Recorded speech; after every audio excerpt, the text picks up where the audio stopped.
The west side of Manhattan might be the last place where you'd find a boat builder, but here among the trendy shops and restaurants, a group of volunteers is busy working on a miniature version of a traditional Whitehall gig, a large multi-purpose rowboat that was used up until the last century.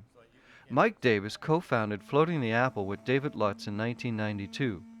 Their goal was to reintroduce people, especially young people, to the joys of rowing and sailing on our urban waterways. 8 of them, 8 washers, eight nuts. And you want to put them on the outside of the boat and on the inside of the boat, right? A lot of us drilling what we've already filled with epoxy, a hole for the bronze bolt that goes and holds the gudgeon on, which holds the rudder on by the pintle. Mike has always had an interest in the sea, but it wasn't until he was working as an archaeologist in Turkey, near the cradle of Western civilization, that he had a life-changing experience. I'd heard one of my hosts as a child had rowed and swam across the Bosphorus, which is the one big major waterway that runs through Istanbul.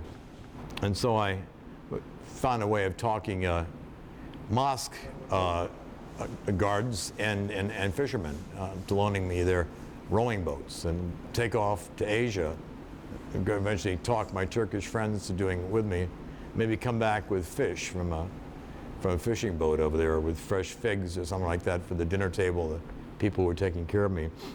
And it was wonderful. It was destination. It was always something different. Mike takes great pride in showing off the boats the volunteers are building to curious passers-by who discover this boat-building workshop. As you start gradually going down, as it takes on water, you hope it swells. They didn't have motors in those days. Lewis Norris is a volunteer for Floating the Apple, and he loves building boats. He has discovered the joy of teaching others his craft, especially kids. Being as this island of Manhattan was surrounded by water, it was a shame that the local residents, the kids in particular, didn't have any access to it. So we've made access. Norris always looks forward to helping school children make the parts that go into a finished gig, a process that can take over a year to complete. So that's a ticket.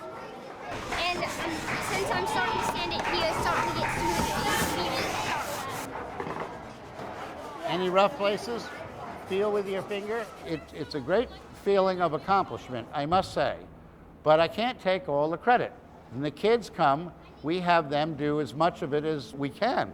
The teamwork that it takes to build this boat and the further teamwork it takes to operate it makes for a very tight-knit group of kids.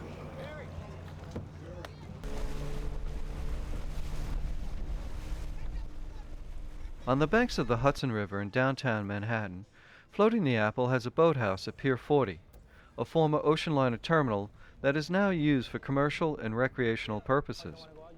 This boathouse is one of several waterfront venues around the city that has resulted from Floating the Apple's efforts to encourage the revival of community boathouses. The group organizes races and other events to attract kids from all over the city.